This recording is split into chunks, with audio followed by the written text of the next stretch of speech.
Olá, sejam todos muito bem-vindos a mais um Conversa da Alma no nosso canal Espiritismo com Cristo. E hoje trazemos aqui um convidado, Ronaldo Campos. Então, primeiramente, Ronaldo, gostaria muito de agradecer. Agradecer pela disponibilidade, pela sua disposição de vir até aqui para a gente ter uma conversa fluida, uma conversa onde a gente troca impressões sobre a vida e sobre os nossos aprendizados, né? O que a gente aprendeu até aqui e o que a gente pode compartilhar aí com o nosso ouvinte, com quem está nos assistindo. Então, seja muito bem-vindo, Ronaldo, aqui à nossa casa. Que bom, eu agradeço muito pela oportunidade de estar aqui, compartilhando conhecimentos, não apenas conhecimentos da área doutrinária, mas conhecimentos da vida, né? Conhecimentos que podem nos ajudar a nos tornarmos pessoas melhores. Eu também me sinto um privilegiado por ter essa oportunidade de estar aqui, conversando de coisas que falam de alma para alma, né? Que iluminam caminhos e que ajudam as pessoas a se encontrarem perante a vida. Eu que agradeço. Ai, obrigada, Ronaldo.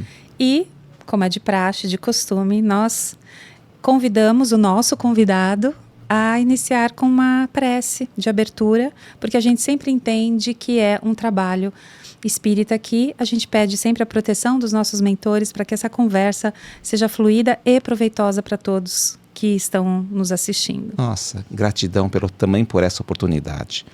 Então nós podemos, nesse momento, fechando os nossos olhos e abrindo o nosso coração, nos conectando com todo esse universo infinito que nos rodeia, buscarmos a figura do Cristo, que nos ampara nessa caminhada de séculos e de milênios, dando-nos a força para continuarmos e sermos perseverantes no trabalho do bem.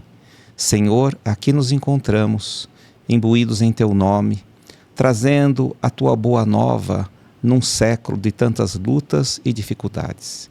Que possamos, Senhor, contar com a Tua inspiração divina, com a presença dos amigos e mentores espirituais, para que a boa mensagem chegue nos corações aflitos, chegue também àqueles que sofrem, mas àqueles que buscam um pouco de esperança e um lenitivo para as suas dores. Dai-nos, Senhor, o Teu amparo e que possamos estar sempre ligados a Ti, hoje e sempre. Amém. Amém, que assim seja. Muito obrigada. Então, Ronaldo, ele foi fundador de algumas casas espíritas, né? Mas ele vai contar um pouquinho para nós essa trajetória. E também é o idealizador de um grande projeto que chama Filhos da Luz, para dependentes químicos, que também a gente vai, ao longo da nossa conversa, contar como é esse trabalho. Mas antes de tudo, a gente sempre pergunta: quem é o Ronaldo? Essa pessoa que está aqui. Eu falo, gente como a gente, né? Eu sou Ronaldo Campos, um dentista que se encontrou no mundo das drogas, um pecador arrependido à sua disposição. Essa é a minha melhor forma de dizer quem sou eu. Na verdade, eu tenho 64 anos, sou dentista de formação, nasci em Carapicuíba, não vim de uma família rica, sempre gosto de dizer que só estudei em escola pública. Não sei o que é estudar em escola particular, mas quando a gente não nasce rico, a bondade divina nos dá meios através do estudo para a gente crescer. Eu tive o privilégio de poder me graduar na Universidade de São Paulo. Eu me graduei numa época muito boa para a minha profissão. Eu tive a maior clínica de ortodontia da região oeste de São Paulo. Tive um sucesso assim meteórico, daqueles que poucas pessoas conseguem. E esse era o Ronaldo empresário, né? Daquele que achava que tinha que ganhar dinheiro, que tinha que comprar terreno, que tinha que ter patrimônio, prosperar materialmente. Essa era uma ideia muito comum nos jovens, né, da década de 80, 90, que achavam que a riqueza material significaria a segurança e a felicidade para o futuro. E ao longo da sua trajetória, você começou a perceber que não era bem assim, que não bastava ter a casa, o terreno, o status, a empresa e tudo mais, né? Uma outra questão que eu gosto de perguntar Como que você conheceu esse movimento espírita? Ou seja, você disse que já veio de uma família de baixa renda, mas que você teve acesso à educação pública e você conseguiu trilhar por esse caminho. Mas e a sua família? Ela também já era uma família tradicional espírita? Porque a maioria de nós vem a maioria de origem católica, né? Que os nossos antepassados todos aí seguiam essa linha. E você, como que você conheceu o movimento espírita ou como que você começou a se envolver com os ensinamentos trazidos pela doutrina? Eu venho de uma família em que a minha mãe era católica e a família de meu pai tinha uma tradição espírita. Com minha mãe eu aprendi a fé, a prece e o amor ao próximo. Talvez com o meu pai eu tenha aprendido mais a disciplina. A faculdade, a universidade, reforçou dentro de mim a ideia do Ronaldo cientista. Eu comecei a conhecer o espiritismo pelo lado científico. E há muito tempo atrás eu usava óculos. E aí naquela época aquilo era um problema para mim. Eu resolvi colocar lentes de contato, daquelas de acrílico, de acrílico grudada no olho. E eu tinha que me adaptar com a lente. E eu me adaptei lendo o livro dos Espíritos. E quando eu li aquele livro, todas as respostas me pareciam tão lógicas. E eu sempre falava, mas não pode ser de outra maneira. É isso aí mesmo. Também vejo assim. E eu sempre tive uma fé muito grande em Deus. Mas aquele Cristo pregado numa cruz, com uma cara de sofrimento, nunca eu engoli. E eu entrei para o Espiritismo pelo lado da ciência, da pesquisa, talvez até da filosofia. Adorava fazer palestras sobre o perispírito, sobre a matéria, né? Sobre outros planos. Até que um dia uma amiga minha falou, Ronaldo, você pode fazer uma palestra do Evangelho? Nossa! Aquilo ali foi terrível para mim, porque me tirava de uma zona de conforto. No entanto, eu agradeço a ela, até hoje. Porque quando eu fiz a primeira palestra do Evangelho, que eu conheci aquele Cristo que já desceu da cruz há muito tempo, está junto de quem sofre, aquilo foi transformador. Então o empresário, o cientista, começou a abraçar a verdadeira fé. Aquela fé realmente centralizada na mensagem do Evangelho. Ler o livro e dar palestras sobre o Evangelho segundo o Espiritismo foi transformador na minha vida. E hoje, entre o Ronaldo cientista e o Ronaldo mais evangélico, ele fica com aquele que fala do Cristo, porque pelo menos esse, de alguma forma, traz um alimento para a minha alma. O ser humano, ele não precisa só de amor, não, ele precisa de conhecimento, mas ele precisa de uma coisa muito importante, o serviço ao próximo. No estudo do Evangelho, eu aprendi a importância de você servir a Deus na figura do próximo para alcançar a felicidade, o bem-estar, a saúde. Fora desse caminho, eu não vejo solução. E é interessante você contar isso, porque muitos, eu também, é meio parecido. Eu também, eu entrei por outro caminho, né, numa casa espírita, por um momento de dor, que eu fui procurar auxílio. Mas o que me interessou inicialmente foi a parte científica e filosófica, porque aquilo para mim, naquele momento, trazia mais sentido. Porque talvez eu não estivesse ainda tão pronta para depois entender o que seria de fato uma leitura de um evangelho, não só entender como praticá-lo, como você disse, o ato do servir. Mas é bacana a gente entender esses processos, né, Ronaldo? Porque não existe um processo único, cada um tem o seu caminho para chegar aonde precisa chegar. E você foi se pautando, até por você vir de uma formação médica, né, odontológica, então que é muito pautado realmente na ciência e nos procedimentos. Então você já tinha aquilo como algo fluido dentro de você.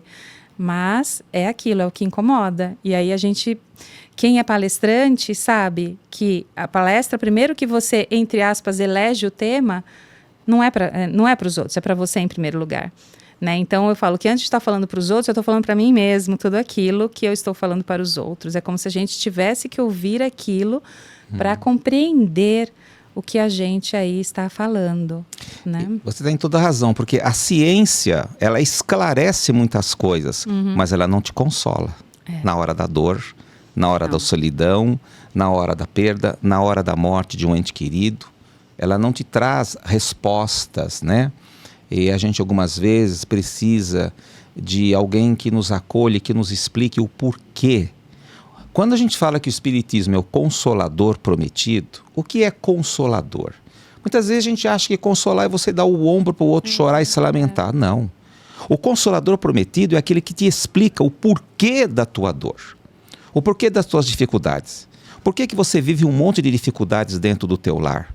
Não é porque a gente é espírita que o caminho é fácil e maravilhoso.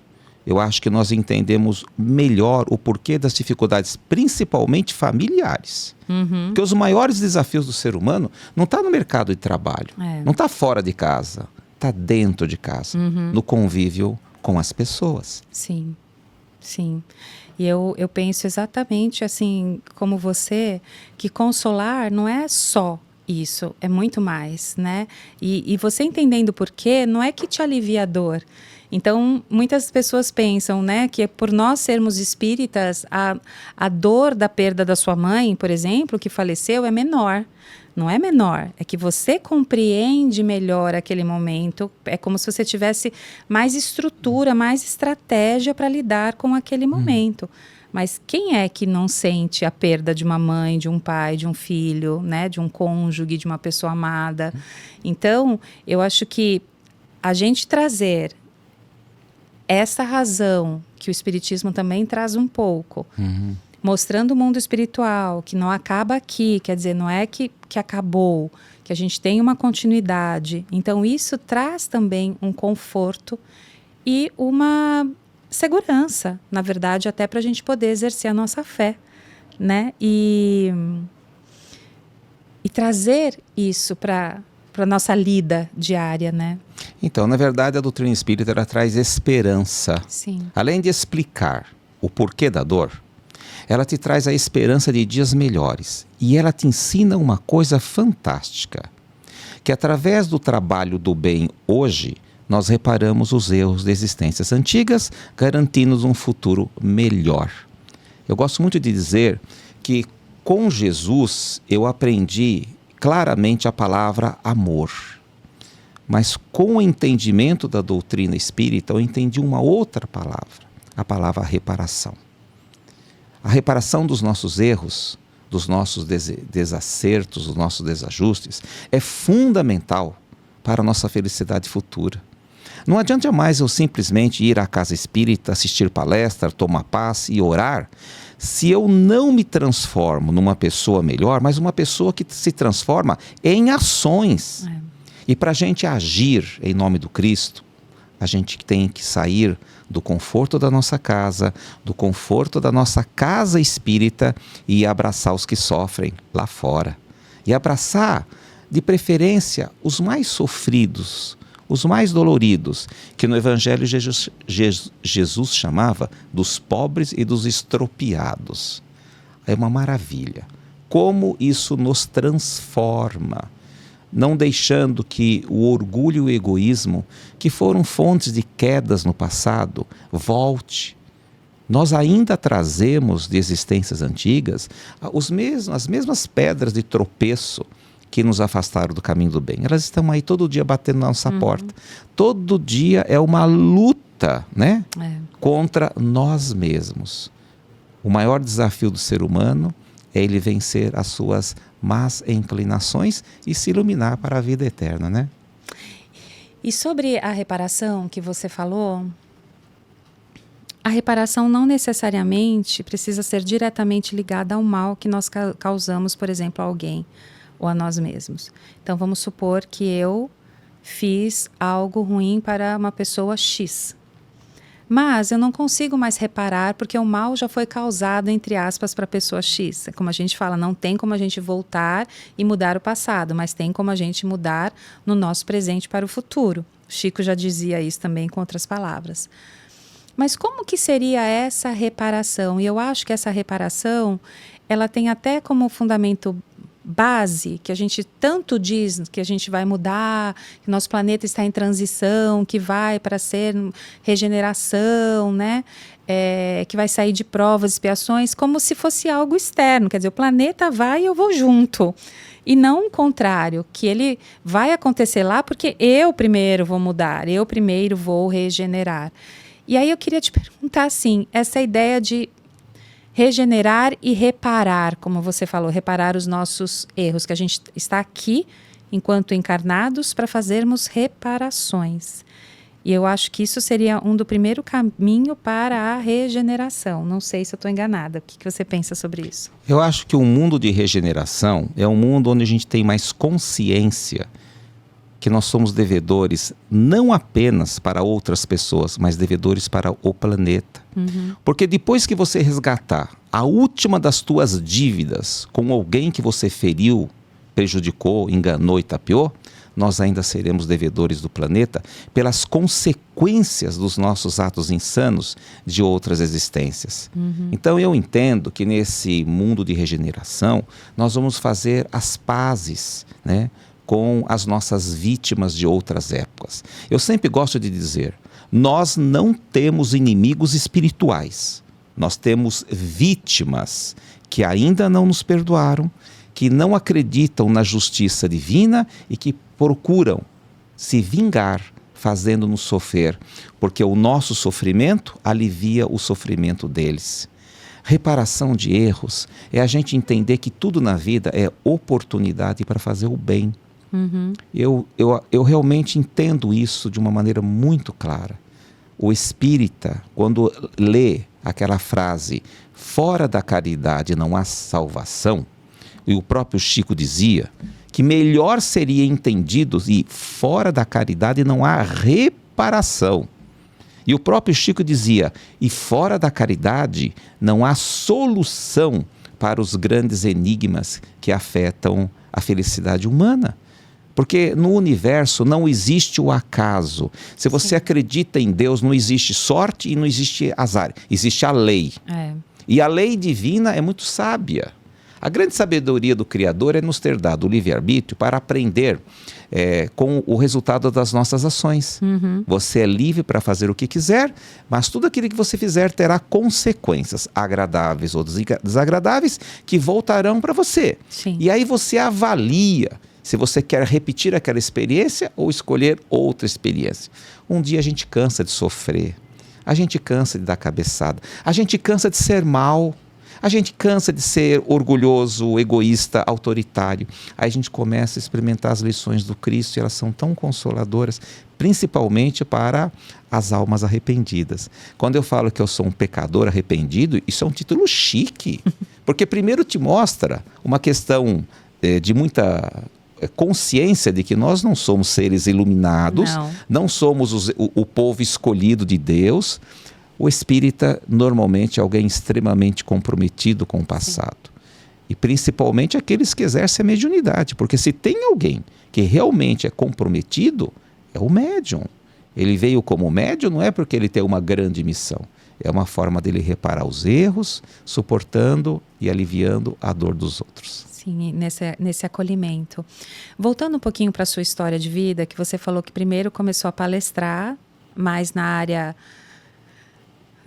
relacionada ao livro dos espíritos, ao mundo espiritual, a parte da ciência, né, que traz, e que depois você foi convidado a pensar sobre o Evangelho. Depois que você começou a palestrar, quando foi o momento, ou o que te causou aquela abertura de porta que fala, eu preciso reparar.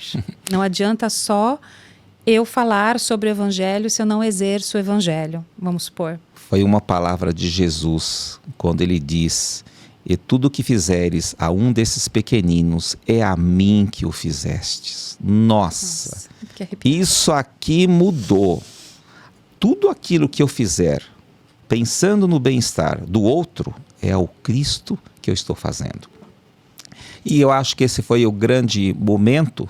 Foi um grande momento porque a partir dessa frase de Jesus, eu e a minha esposa tomamos uma decisão que mudou o rumo das nossas vidas. Nós adotamos uma criança negra, abandonada na FEBEM, daquelas que não teriam nenhum futuro, e nós trouxemos para o nosso lar dizendo, nós vamos dar um futuro melhor para essa criança. E essa criança cresceu no meio de uma família de brancos, de classe média, num momento de grande ascensão econômica, e foi este filho que mudou radicalmente a minha vida, porque quando eu estava no topo do sucesso, sabe quando você chega lá no topo do sucesso? A minha vida desabou de um dia para o outro, quando eu descobri que dos meus 4 filhos criados no quesito do bom e do melhor, 2 haviam usado droga, e esse filho por adoção desenvolveu uma doença chamada dependência química por cocaína, tinha entrado para o PCC e estava assaltando na rua. Foi devastador. Eu não estava preparado. Porque a gente muitas vezes acha, porque trabalha dentro de um centro espírita, conhece o evangelho, ou que está protegido. Estamos protegidos. Olha, isso não é a visão espírita. Porque aí entra outra palavra de Jesus, quando ele diz, muitos são chamados e poucos os escolhidos. Eu entendi que naquele momento Jesus estava me convocando, dizendo assim, olha, na área empresarial tu é bom, cara. Você já provou que você é bom. Será que dá agora para você usar esses teus talentos empresariais para aliviar a dor do outro? Olha, já até te mandei um filho com um problemão de dependência química só para ver se você realmente... O que você vai fazer com isso? O que você vai fazer com ele? Então, hoje, eu agradeço a Deus ter tido um filho nessas condições de dependência química, porque isso mudou radicalmente o rumo da minha vida. Ali morreu o Ronaldo empresário e começou a nascer um Ronaldo mais humano, mais preocupado com as causas sociais, com o sofrimento. É lógico que isso foi um processo doloroso demais. A minha família não estava preparada. Infelizmente, a minha família implodiu. Foi caco para tudo quanto é lado, né? As pessoas acham que espírita aguenta todos os trancos e barrancos. Não, não é assim. Nós não estávamos preparados para aquilo. Mas aí, como eu entendi que aqui era um chamado divino, eu falei, olha, eu vou ajudar o meu filho. O meu filho era um caso perdido. É aquele que uma vez eu falei para Deus, Senhor, se tu quiseres levar o meu filho para o teu reino de luz, fica tranquilo que eu não ficarei revoltado. Mas parece que Deus falou, não, ele vai ficar aí. E aí eu descobri uma coisa, que eu não conseguia entrar no coração do meu filho. A droga bloqueou um monte de coisas. E aí eu tive uma inspiração que diz assim, enquanto você não consegue entrar na mente e no coração do teu filho, ajude o filho dos outros. Porque enquanto você estiver ajudando o filho dos outros, alguém vai cuidar do teu. E eu segui isso ao pé da letra. Parei de gastar dinheiro com o meu filho e fui cuidar do filho dos outros. E aí nasce a tal de Filhos da Luz, que é uma instituição filantrópica que ajuda famílias que enfrentam o desafio de ter um filho na droga ou um marido na bebida, que se encontra desorientada, não sabe o que faz, né? E eu falei, nós vamos aprender a tratar dessas pessoas. E o nome Filhos da Luz é uma alusão ao seu filho? Não. Não? A comunidade começou a crescer e quando ela atingiu um determinado tamanho, a gente percebeu que a gente não tinha um nome. E aí eu me lembro exatamente o dia, porque dos meus estudos do Evangelho no Lar, eu sempre fui muito chegado aos ensinamentos de Jesus. Mas eu não gostava muito das cartas de Paulo, não. E eu só sabia um trechinho, um único trechinho da carta de Paulo, é aquele que dizia, até ontem erais trevas, hoje sois luz, andai como filhos da luz. Nossa! E de repente, assim, do nada, cara, eu preciso de um nome. E veio o nome, você lembra do versículo de Paulo, que está lá em Efésios, né? Nossa, filhos da luz. Falei, olha, é um nome bom. E aí saiu, então, o nome Filhos da Luz, né? A luz representa, gente, o Criador, a compreensão das leis da vida. Não é a luz no sentido material, mas da iluminação. Porque quando você se ilumina com o conhecimento da doutrina dos Espíritos, quando você se ilumina pelo conhecimento do Evangelho, você se torna um filho da luz, porque você quer iluminar a vida de todo mundo, né? É como se falasse, eu recebi, eu também preciso retribuir, eu também preciso agradecer. E aí a palavra amor, que ela é muito forte, o verbo amar é forte, ele passa agora a ter um outro significado, com outro verbo mais forte ainda, que é o verbo servir. Quando nós começamos realmente a entender a doutrina dos Espíritos, o verbo servir começa a fazer parte do nosso dia a dia. Nossa, eu tô aqui embebecida pelas suas palavras. Eu tô aqui flutuando com você. Mas eu fico imaginando como realmente é difícil, né? O caso que você passou em relação ao seu filho, e que eu sei que são inúmeras famílias vivendo isso nesse momento. Inúmeras. Às vezes o pai ou a mãe que são alcoólatras ou voltados, um filho, ou até pais que também usam outros tipos de drogas entorpecentes, enfim, e que hoje, como isso, é uma chaga, né? Uma chaga que está crescendo, porque não que antes não existisse, antes também existia, vamos falar, tempos atrás, mas o acesso era um pouco mais difícil, mais longínquo, parece que aquilo estava num mundo paralelo ao qual a maioria dos jovens vivia. E hoje, ela está no meio, ela está dentro da juventude, já cada vez mais cedo com acesso. E os pais,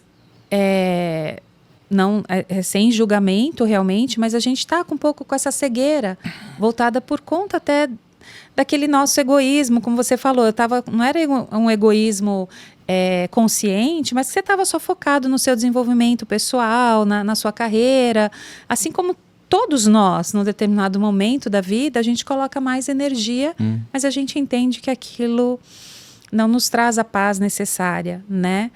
E eu queria assim, que você contasse um pouquinho da Casa dos Filhos da Luz, né, que você contasse um pouquinho como que é realizado lá um trabalho, porque pelo que eu li, entendi e o pouco que eu pesquisei, vocês não usam outras drogas para substituir, quer dizer, eles não são medicados. Como que é feito esse trabalho? E num segundo momento, a gente conversar também como é o acolhimento dessas famílias, porque como você disse, a sua família implodiu. Eu conheço também outras famílias, né, de pessoas queridas que implodiram por causa da mesma questão. Então, como a gente junta os cacos? Eu sei que cada um junta de um jeito. Mas como que a gente pode dar uma consolação para essas famílias? E não só consolação, mas de que forma elas podem ajudar melhor? Como você disse, eu não vou conseguir atingir o coração do meu filho, mas que eu atenda de outros, né? Enfim, são muitas perguntas. A doutrina espírita ela é extremamente consoladora, esclarecedora. Eu acho que eu só abracei essa causa porque eu tinha o conhecimento espírita. Porque no conhecimento espírita existem algumas coisas interessantes. No livro Há 2000 anos, parece que ou Paulo Estevão, um dos dois, Jesus fala uma frase que diz assim: é da lei divina que vítimas e algozes precisam caminhar juntas. Família é hospital de almas feridas e que feriram. Não existe o acaso. Até o filho por adoção que chega na tua casa, o cunhado, a sogra, o sogro, a nora, se liga a uma teia de relacionamentos que já dura centenas, milhares de anos. É a nossa grande oportunidade de reparar erros. Porque por que nossos filhos usam droga? Porque droga é gostoso, droga dá prazer. O ser humano quer sentir prazer. A matéria pede o prazer para viver. Porque se a gente não sentisse prazer por comida, prazer por sexo, a gente não viveria, a espécie humana acabaria. E a droga, ela traz prazer. Mas a droga e o álcool, do ponto de vista do espírito, ele traz uma outra coisa. Ele alivia a dor que eu carrego no meu coração. Dores conscientes e até dores inconscientes de existências antigas. Nós temos uma linha de raciocínio muito pessoal da Filhos da Luz, que nós achamos que o dependente químico é alguém que reencarnou sem uma programação reencarnatória detalhada. Ele reencarnou baseado nos automatismos da lei. Morava no umbral ou nas beiradas do umbral, dormiu lá e acordou do lado de cá. Então ele sempre vai achar que ele saiu de uma zona de conforto e agora ele tem que enfrentar um mundo onde ele tem que trabalhar, ele tem que estudar, ele tem que dar satisfações, ele tem que cumprir horários. e ele muitas vezes não quer. É lógico que cada uma dessas almas trazem dores desta e de existências passadas, os chamados traumas, mas que na nossa experiência, a maior parte das dores da alma não são dessa vida. São coisas que já vêm de longas existências. Porque até a criança que foi abusada na infância ou passou agressões na sua infância, é porque era um indivíduo dentro da lei de causa e efeito. Porque o Cristo dizia, né? Quem com ferro fere, com ferro será ferido. O meu filho era filho por adoção? Não porque a bondade divina quis que ele sofresse, porque numa existência antiga ele já desprezou pai e mãe. Ele não cumpriu o 5º mandamento da Bíblia, que diz: honrarás ao vosso pai e à vossa mãe. A geração que não dá valor a pai e mãe hoje, provavelmente na próxima encarnação terá falta de um pai, uma falta de uma mãe, para poder dar esse valor. Eu diria para você que na esteira do tempo, vítimas e algozes se encontram. Eu até diria mais além, que nós normalmente nos casamos com as nossas vítimas, né? Porque o grande objetivo da encarnação são sempre 2: amar aos inimigos e conquistar o amor de nossas vítimas. O amar aos inimigos nós já aprendemos com Jesus, mas o conhecimento espírita nos vai além, que nós temos que conseguir o amor daquelas pessoas que a gente matou, roubou, traficou, escravizou, bateu, feriu, enganou, magoou. E é por isso que a gente vê tantos casamentos conflituosos, né? Porque se Deus não tivesse dado ao homem ou à mulher na juventude a beleza, né, até a sensualidade, a gente não casava não. Porque a vida nos coloca no outro uma aparência bonita e é para a gente se apaixonar, para a gente casar. Só que com o passar do tempo, fragmentos de personalidades antigas começam a aflorar. E aquela mulher maravilhosa começa a descobrir que tem mágoas reprimidas que começam a aparecer. Que aquele marido maravilhoso começa a ter ideias diferentes, né, do passado. Eu diria que o que muitas vezes macula a beleza do casamento são as dívidas que a gente traz de outras existências. Nós estamos sempre consorciados com a pessoa certa para os devidos ajustes, reajustes, para que a lição do amor ela se perpetue, mas a gente vai ter que reparar muito o erro do passado. A gente repara erro do passado suportando aquela pessoa ao nosso lado, se dedicando àquela pessoa. Até os grandes obsessores, né? Eu tenho visto nas reuniões mediúnicas da gente que os maiores obsessores, aqueles que realmente viraram o espírito das trevas, normalmente foi alguém que muito nos amou e que nós pisamos feio na bola. Os maiores casos de obsessão que eu já vi começaram em grandes amores traídos, frustrados, abandonados, né? E a gente vai ter que convidar todo esse povo para voltar como filho, marido, esposa, né? Para devolver a herança porque a gente roubou lá atrás, para dar a exclusividade do nosso coração porque nós somos pessoas muito promíscuas. É reparação. Família e reparação. Né? Mas e na casa, no Filhos da Luz, voltando um pouquinho, como é feito esse trabalho? Que você já tem essa visão sobre as pessoas que lá chegam, né? Que é no sentido que todos nós, inclusive não só os dependentes que ali chegam, mas também os servidores, os voluntários, você que concebeu, né, uma ideia inicial, não faz sozinho, lógico, tem uma grande equipe por trás, mas que todos de alguma forma estamos tentando reparar. Né? Mas como que assim, primeiro, como que essas pessoas chegam? É por ato voluntário? Enfim, conta pra gente um pouquinho como que é essa chegada inicial desses irmãos, né? O modelo comunidade terapêutica não é um local, é uma filosofia. Comunidade terapêutica é um ambiente protegido. Que no nosso caso não entra bebida, não entra droga, não entra cigarro e não entra nenhuma medicação psiquiátrica.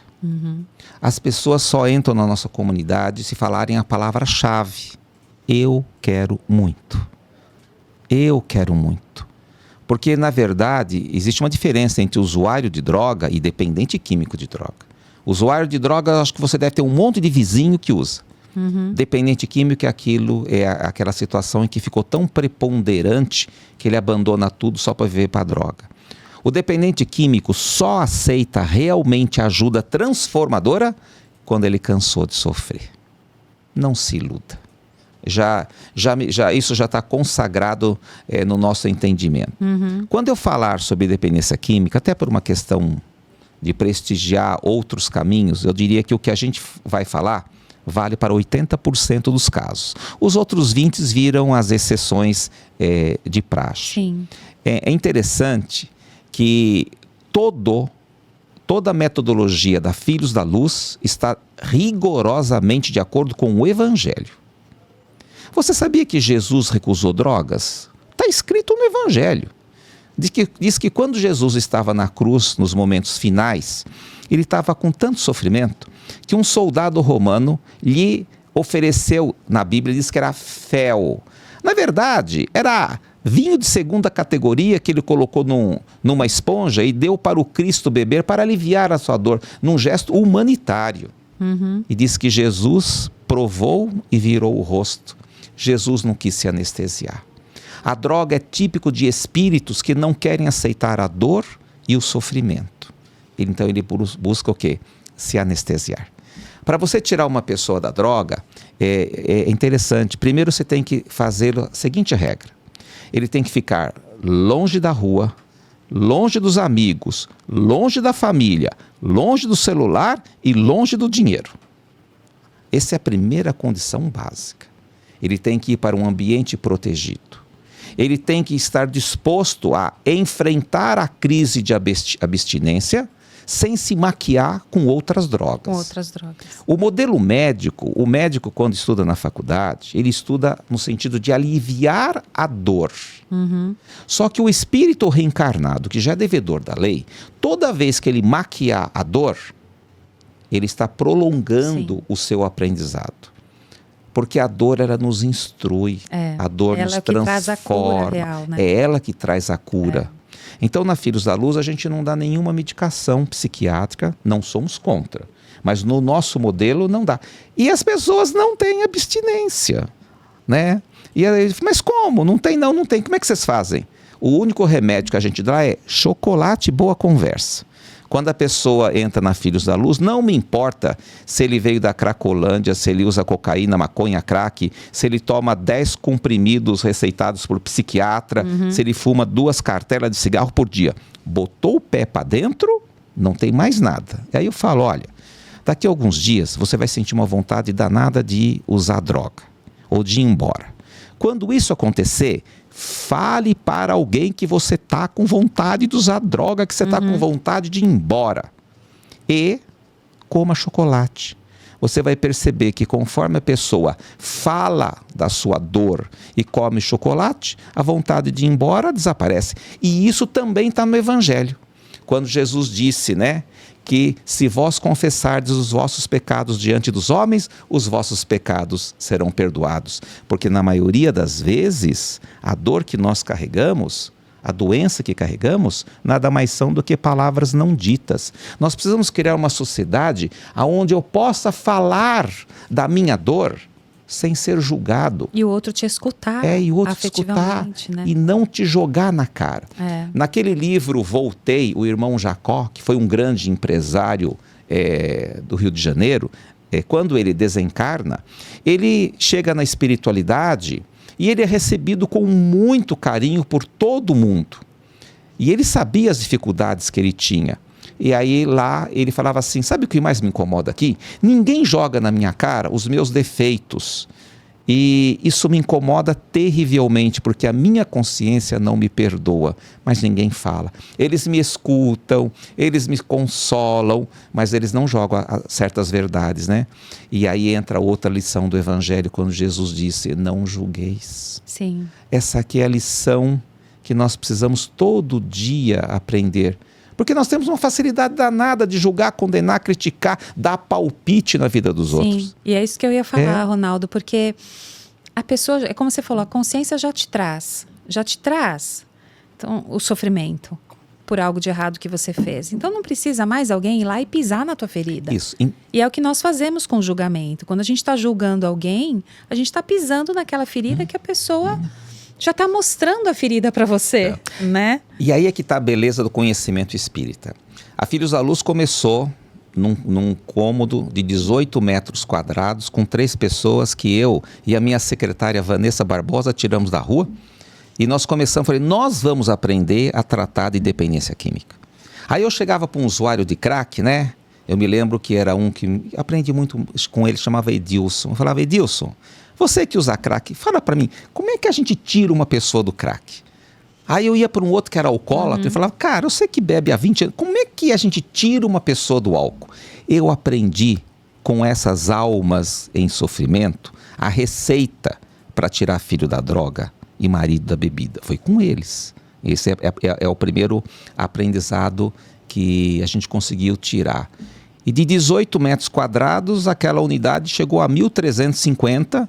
Aí quando não dava mais para crescer, não dava mais fazer puxadinho para baixo, para cima, para o lado, como eu venho do mundo empresarial e toda empresa quer crescer, nós começamos a abrir filiais. Abrimos uma em São Roque, depois outra em Carapicuíba, Santana de Parnaíba, Araçoiaba da Serra, Barueri. Hoje nós temos 7 unidades próprias e filantrópicas. Temos 4 unidades exclusivamente masculina, uma unidade exclusivamente feminina e a primeira unidade LGBT exclusiva para tratamento de dependência química. E aí é que entra a grandeza do conhecimento espírita. Porque você explica para eles como eles podem reparar os erros. A grande dor que eles carregam na vida é a dor de terem perdido a família. Sim. A dor de terem feito outras pessoas sofrerem. Eles carregam uma culpa imensa, uma dor incomensurável. E é por isso que algumas vezes eles continuam na droga, para aliviar essa dor. E aí a gente fala assim, que com o conhecimento espírita, não importa o tamanho da tua falta, a bondade divina sempre dá meios de você reparar. Sim. Nós entendemos que perdão vem junto com reparação. Porque a palavra perdão precisa ser melhor estudada. Porque quando eu falo eu te perdoo, ainda é orgulho. Orgulho. Porque quando eu digo eu te perdoo, quer dizer, foi você que errou, você que me feriu. Eu sou melhor que você, tá vendo? Eu te dou esse ato de grandeza. O espírita deveria aprender mais, não a falar eu te perdoo, é falar me perdoe. Me perdoe dói, porque parte do pressuposto que eu é que errei. E mesmo quando a gente aprende a lição do perdoar e do me perdoe, ainda falta mais uma, é o perdoar-se. Porque quando você saudar, aquilo que eu já falei e vou repetir, quando você saudar a última das tuas dívidas para com alguém, você ainda é devedor do planeta, porque nós atrasamos a implantação do reino de Deus, do Evangelho do Cristo por milênios. Apesar de sermos espíritas, no passado nós fomos ferrenhos defensores de outras religiões tradicionais.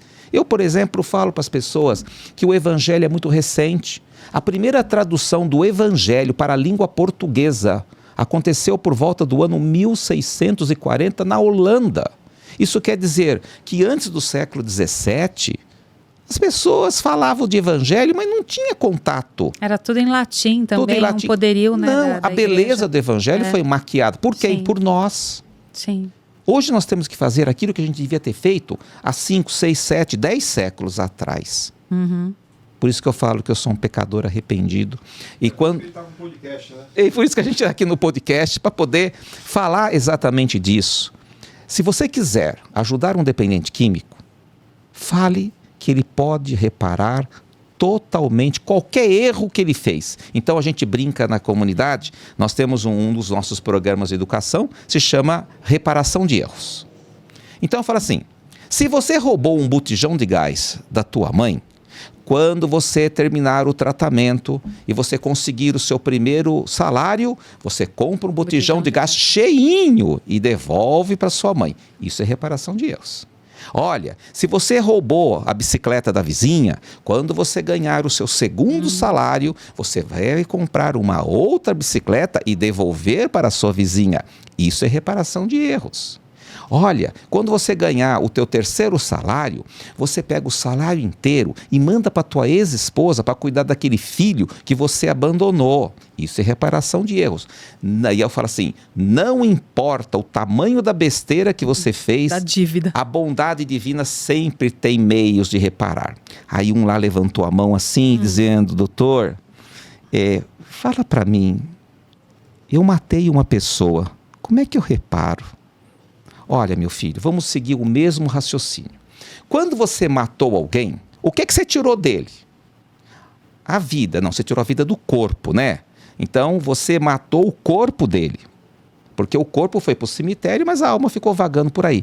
Se você, lá atrás, se roubou o botijão de gás, tem que devolver o botijão de gás. Se roubou a bicicleta, tem que devolver a bicicleta. Se você estragou o corpo dele, o que você tem que fazer? Devolver um corpo novinho. E a doutrina espírita vai nos ensinar que quando a gente mata alguém, provavelmente em alguma encarnação futura ele volta como teu filho. Você vai dar um corpo novinho para ele. Você vai levá-lo na escola, você vai pagar plano de saúde, dentista, médico, roupa. Você vai cuidar dele. Você vai cuidar dele, você vai levá-lo até a faculdade e agradeça o dia que ele casar com alguém que ali terminou a tua missão. E outro detalhe, vai reparar o erro com juros, porque você vai deixar para ele uma parte da herança. Olha só, então meu filho não mata ninguém, porque se você matar alguém, ele volta como teu filho. Isso faz sentido. Também é muito comum na comunidade LGBT, a gente tem muitas mulheres trans e homens trans, né? A mulher trans é alguém, é uma alma feminina que nasceu num corpo masculino e quando ela se olha no espelho, aquilo é um horror. Então elas perguntam, por que eu nasci no corpo errado? Eu falo, você não nasceu no corpo errado.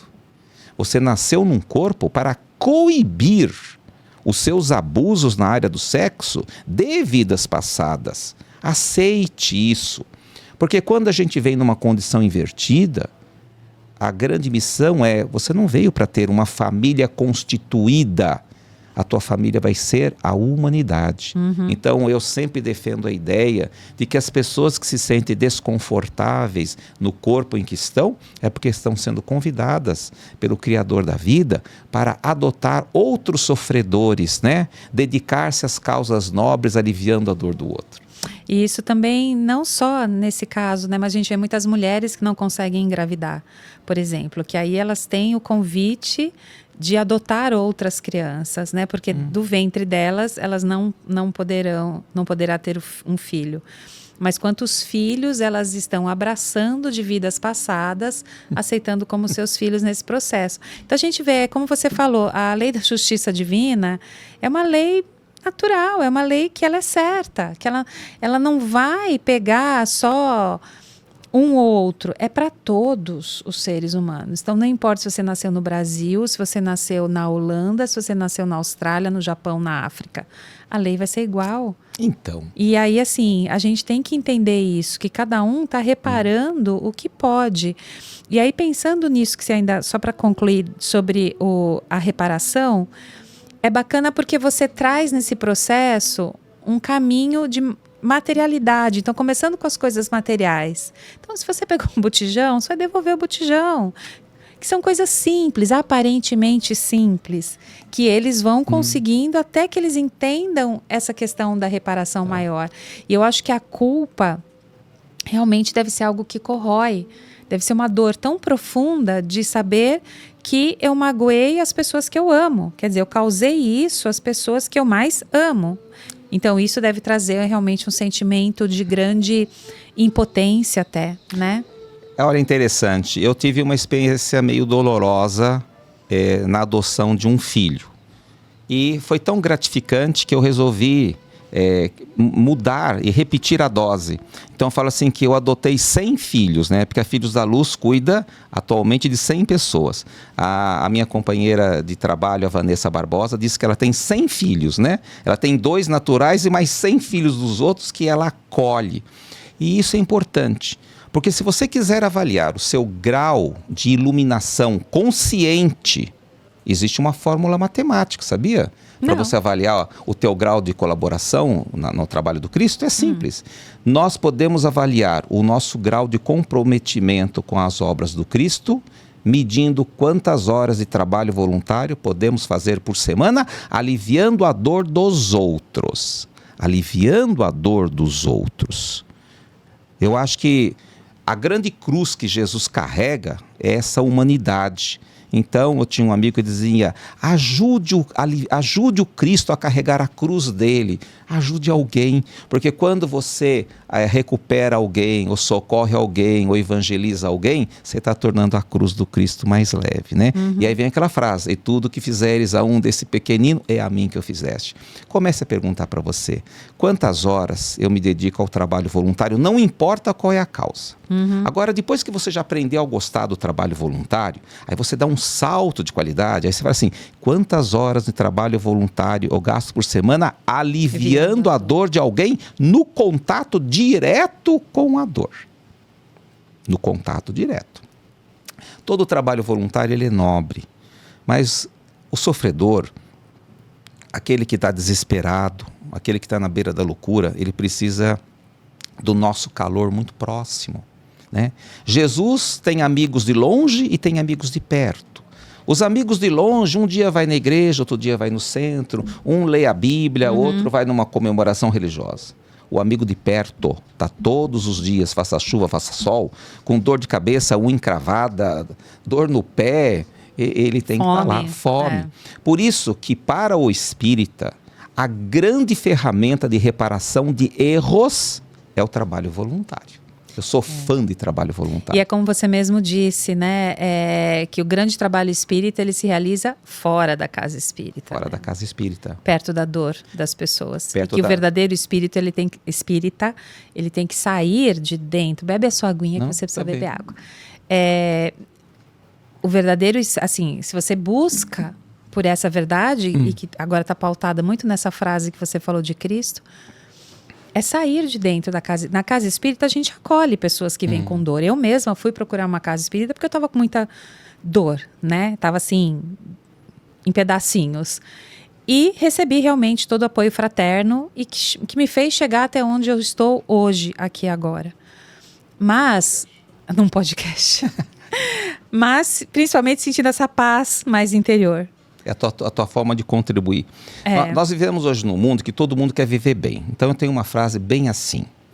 Tão importante quanto viver bem é se preparar para morrer bem, aliviando a dor de alguém. Nós precisamos morrer felizes. Jesus morreu feliz na cruz. Ele cumpriu a sua missão e foi fiel até o final. No trabalho do bem, no trabalho da caridade, no trabalho voluntário, deixa as obras fáceis para quem está começando, sabe? Levar um enxovalzinho para criança nascida, distribuir sopa na rua, deixa para quem está começando. Cesta básica. Quando você já tem um conhecimento espírita, vamos dar um salto, né? Vamos tratar do dependente aqui, vamos tratar dos loucos. Eu estou apaixonado pela loucura, porque é pela primeira vez eu vejo esperança para você que é pai, que é mãe, que tem um filho com transtorno psiquiátrico grave. O conhecimento espírita, alicerçado no Evangelho e na prática da caridade, ele nos traz muitas vantagens. Mas a gente tem que abraçar a dor alheia para podermos morrer felizes. Eu lanço um desafio para todo mundo. Você está preparado para morrer feliz? Nós deveríamos falar mais. Na Filhos da Luz a gente tem um programa de educação que fala sobre a morte. Eu ponho o dependente químico para estudar sobre a morte, independentemente de religião. Da crença, ela é meio que ecumênica. Eu acho que casa espírita é quem tem que falar de morte todo dia. Casa espírita está ficando longe dos espíritos, né? Eu gostava do tempo de Kardec, que tinha reunião pública onde os espíritos se manifestavam, né? Hoje as casas espíritas estão fazendo o trabalho mediúnico ficar para um grupo de iniciados, né? Isso me lembra o começo em que o cristianismo virou catolicismo. O cristianismo seguiu a mesma situação. Por isso que eu recomendo muito para vocês que são espíritas e querem entender isso, a obra de um grande amigo espírita, Hermínio C. Miranda, quando ele escreveu a obra-prima dele, Cristianismo, a Mensagem Esquecida. Ali você vai entender como é que da casa do caminho de Jerusalém, onde havia suas brigas e dificuldades, mas o trabalho era feito, nós criamos uma doutrina que fosse se afastando dos ensinamentos do Evangelho. O Espiritismo vem resgatar a pureza do ensinamento do Cristo, que diz: ama, serve, trabalha, perdoa, espera, socorre, acalenta. Eu acho que essa é a grande mensagem, né? Que nós viemos para servir, servir com alegria, servir sempre, servir no limite das nossas forças. E para praticamente terminar, eu falo que o espírita precisa viver a parábola do bom samaritano.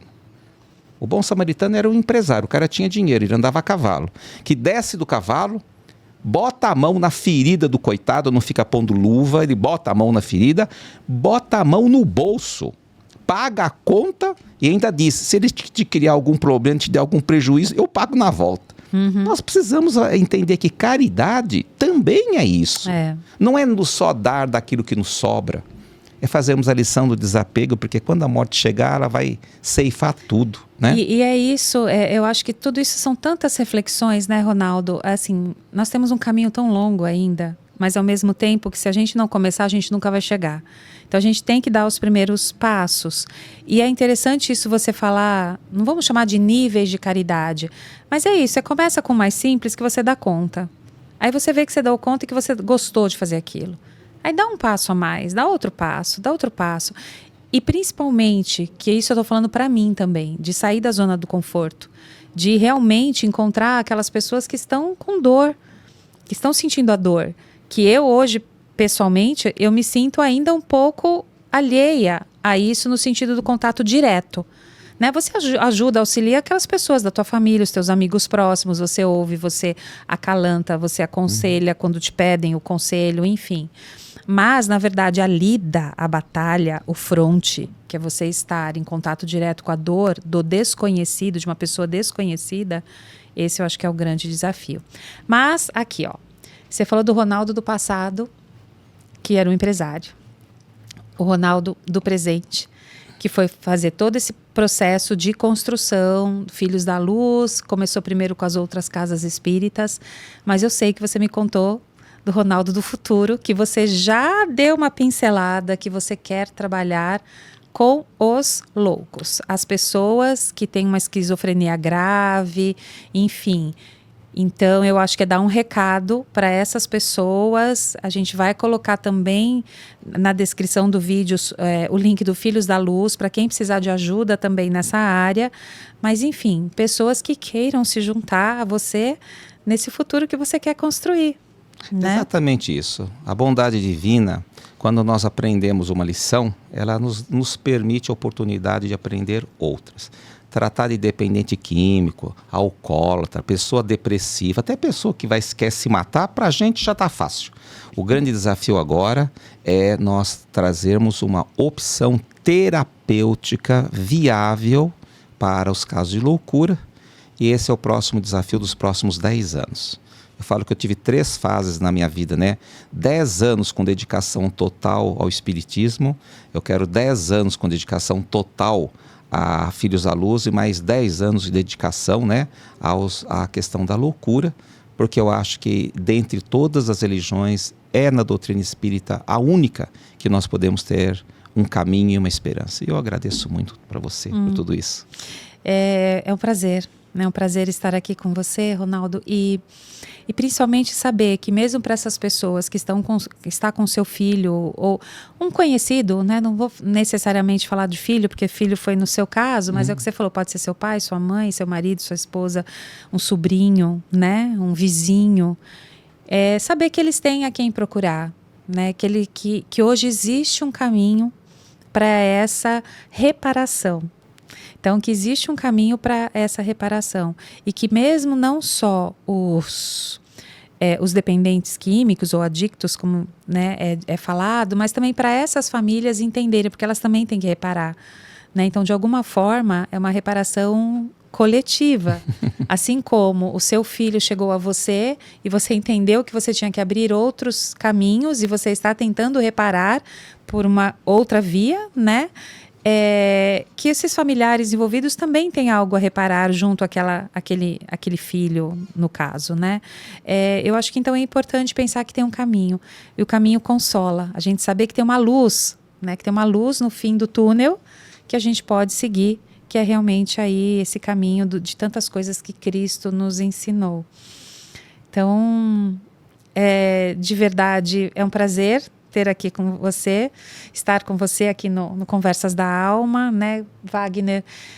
E muito aprendemos, e já sabemos, já puxou minha orelha que eu tenho que dar o passo a seguir nessa questão de voluntariado. A gente já realiza muitos trabalhos de ajuda ao próximo, né?